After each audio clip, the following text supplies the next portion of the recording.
喺聖經入邊個中心點最緊要嗰樣嘢係咩啊？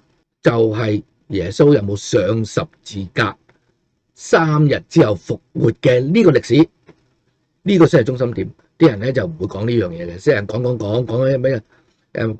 講一大堆道德撚啊嗰啲咁嘅嘢啦。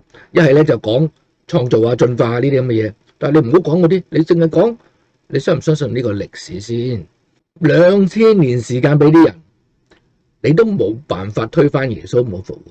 一開始就話耶穌唔係人，或者耶穌冇係一個 fictional character， 咁後尾又俾人推翻咗啦。佢唔係 fictional character 啦，跟住之後就話佢冇復活，話佢俾人老笠咗啫，俾啲人偷咗佢，跟住又俾人推翻咗啦。